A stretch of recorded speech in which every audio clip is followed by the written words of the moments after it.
Hi, Zippies, ready to raise your vibration? I'm ready.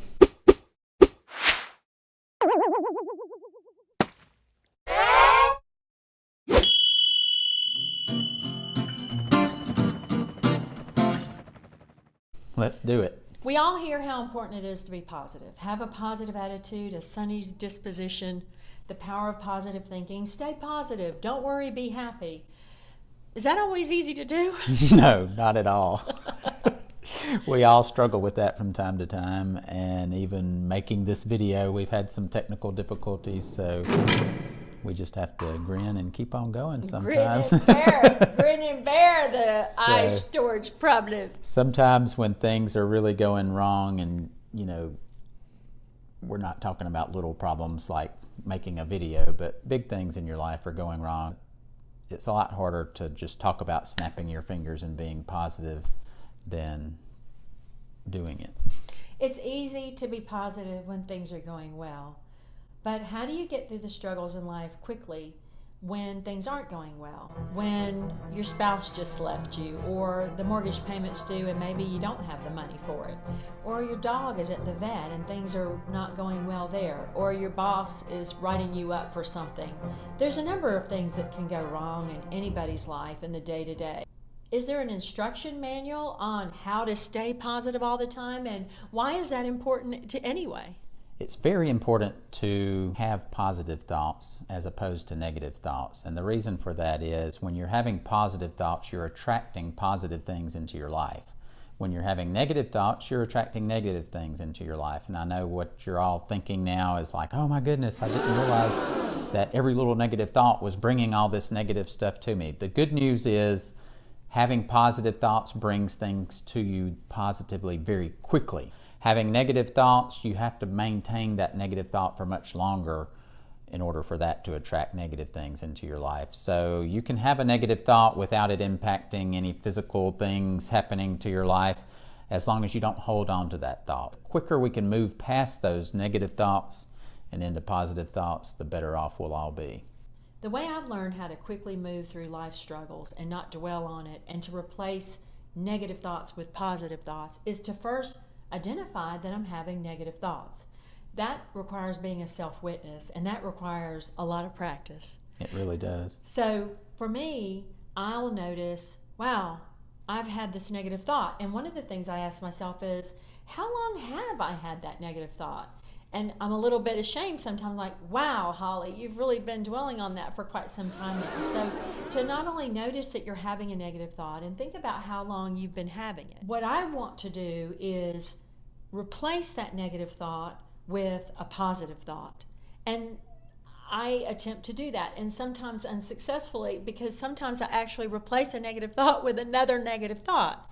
And that's really strange. And then I'll notice that, and I'll go, wow, Holly, so that was really great. You just replaced a negative thought with another negative thought. We're not making any ground here. But just noticing that you are having that negative thought and you replaced it with another negative thought is progress, because the first step to correcting anything is to notice what's going on in your mind.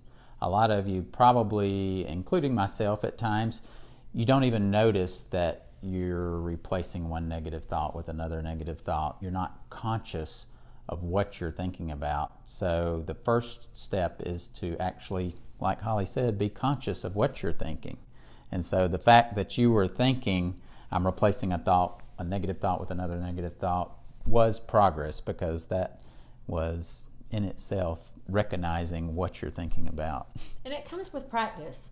I've been doing this for a number of years, and it gets better and easier, and I still make plenty of mistakes. But I do find that the longer I do it, it's like any muscle. It's like working out at the gym. You get stronger. And working with positive thoughts and the power of positive thinking is something that can get stronger in time. The more you do it, the better you get at it, and it kind of builds on itself. What we're really talking about, though, is changing the moment. Because the key is that the negative things that are happening to you are not all happening at the same time. They're not happening right now. For instance, if your house is being foreclosed on, but right at this very moment, nobody is knocking at the door to actually say, hey, get out, we're taking your house. That's not happening right now. So the moments between, that's where the goodie is. Right. That's where the happiness is. If you're able to think about the moment is usually pretty perfect. So we're right here, we're making this video, we have some ideas we want to share with people, we're healthy, happy, in love, Yes. Things feel really good. And in this moment, even though we may have problems outside of this moment, but because we're not dwelling on them, thinking about them, talking about them, they're not here. Right. And they're not in this moment, and that makes this moment perfect. Yes. And any moment can be perfect. I'll give you an example. A friend of ours, Jay, who's going through kind of a sticky divorce. There's a lot of bitterness and some bad things that have gone back and forth between them. And he talks about it a lot. We all went to dinner as a group, and because he talked about Karen so much, his ex-wife, during the dinner, it felt like she was sitting at the table. Right. And why didn't we just go ahead and go by her house and pick her up and bring her, which of course we would never do. But because Jay kept talking about her, he brought her into our moment. He did. He really missed an opportunity to meet some other new people that were at the table, to congregate with us. We don't get together that often.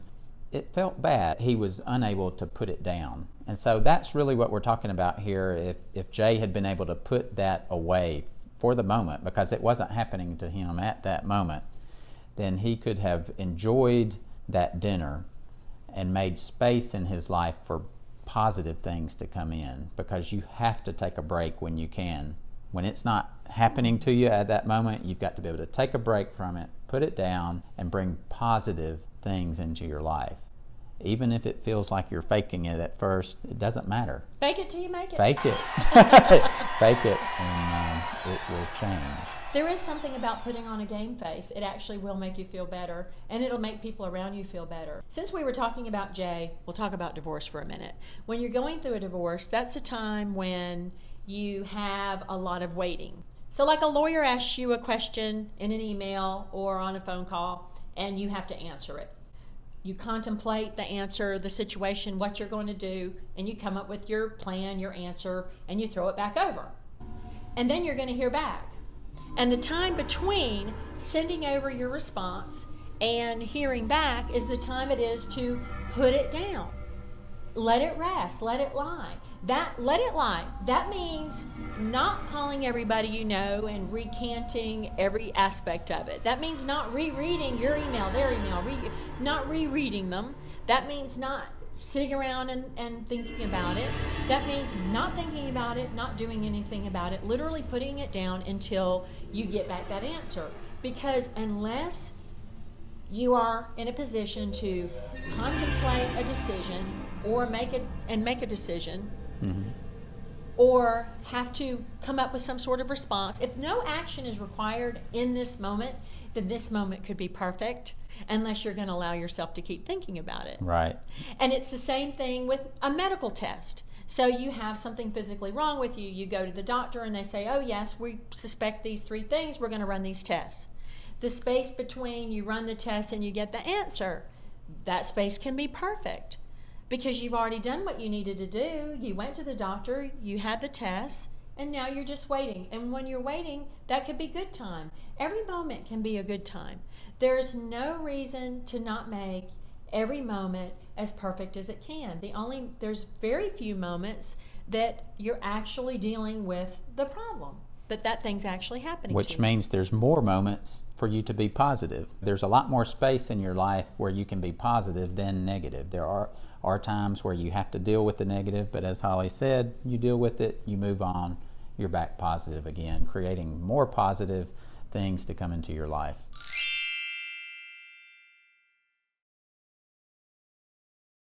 When you identify that you have negative thoughts, you immediately want to say, I need to replace this with something positive. And there's a few things that you and I do to replace negative thoughts with positive thoughts. Right. One thing is really simple. Go, oh, I'm having a negative thought, look out the window.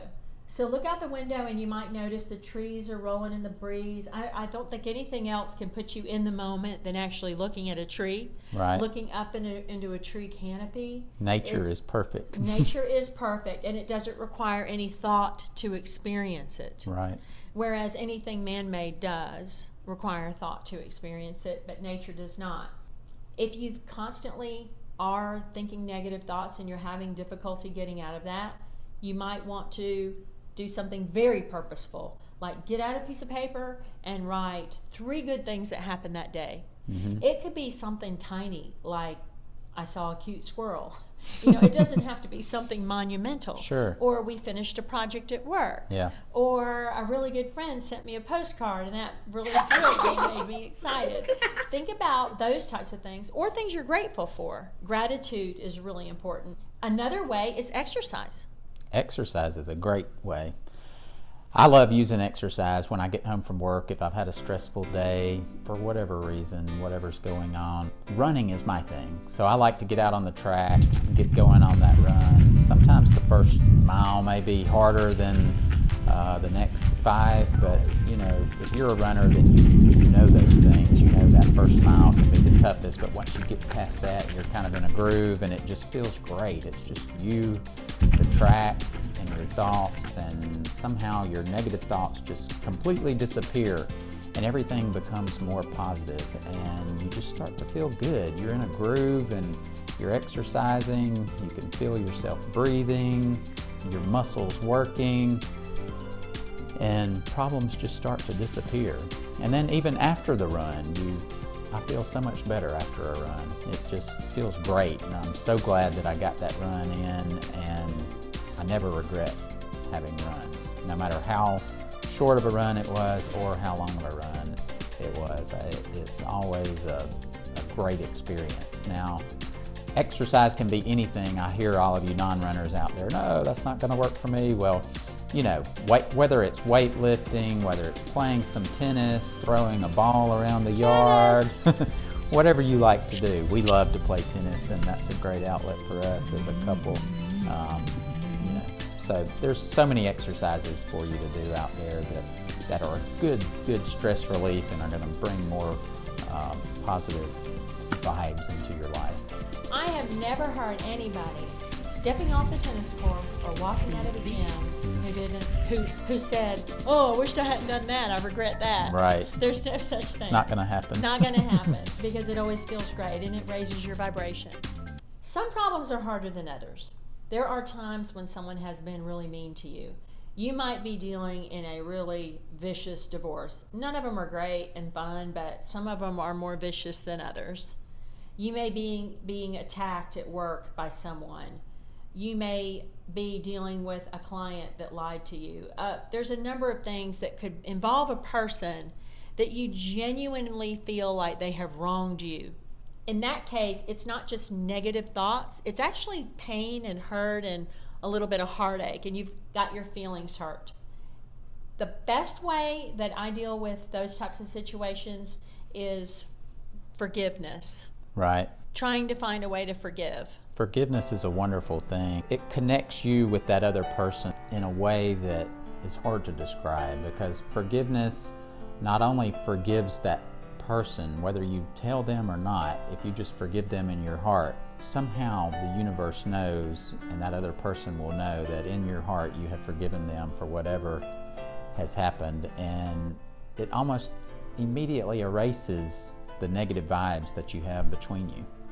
I immediately feel better when I even attempt to forgive someone else. And I've got this method that I learned from a book, and it involves thinking about the universe or God or the master spirits, whatever you want to call a power higher than yourself, as a big glowing light above, just a big strong glowing light, and that light comes into you through the crown of your head, and that light comes in as this beautiful golden beam of bright light with a golden color and warmth, and it comes in through the top of your head, and then it starts to flow over you like golden light flowing over you.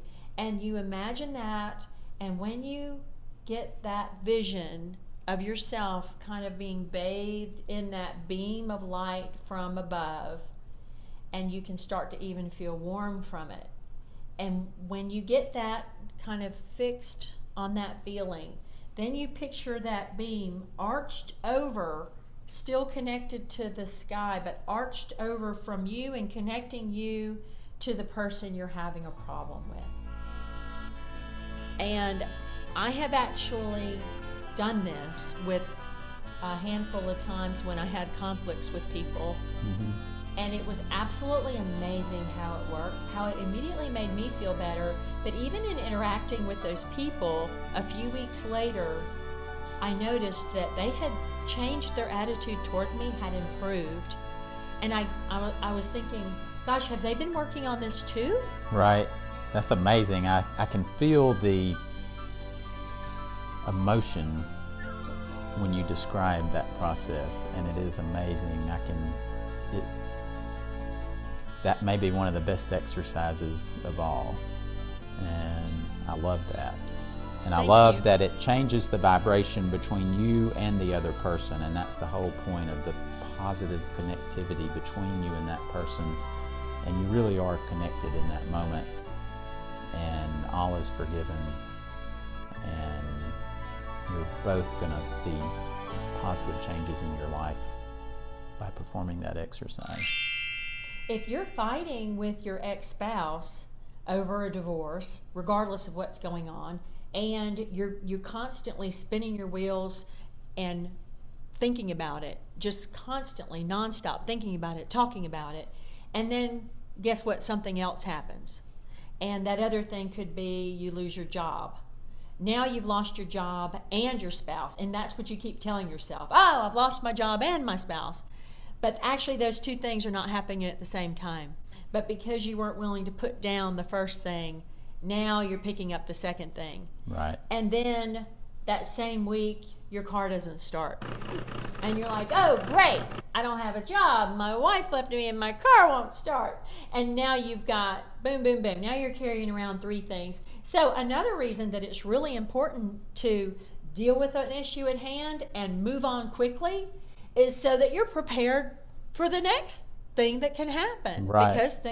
Because it happens. So you can truly move on. You can actually move on and not compound your problems, because you're able to deal with it, put it down, and then every time you have that thought, that you want to look backwards and think about, well, she said this or he said that, and you want to replay that, you go, nope, I'm not going to do that because I'm going to think about my blessings, or I'm not going to do that because I'm going to think about what a great workout I had, or something else fun I'm going to do, or how good I feel right now in this moment. Our Zen calendar, there was a saying on there that said, to a worm in horseradish, the whole world is horseradish. And I loved that because it's really about majoring in the solutions to your problems, not your problems, and getting outside of the proverbial horseradish and realizing that outside of your problems is a lot of beauty and happiness if you will allow yourself to concentrate on that and to make every moment count. And we have a lot planned along those lines. We do. We have a lot of videos coming up. We're going to be talking about the law of attraction, positive thinking. Please use some of these tools that we've mentioned today, and I promise you, you will bring more positive things into your life. If you'll leave comments on our YouTube videos, we comment on the comments, so we can interact with you that way as well. And if you have a question for us, it's #AskZippyVibe. Have a Zippy Vibe day.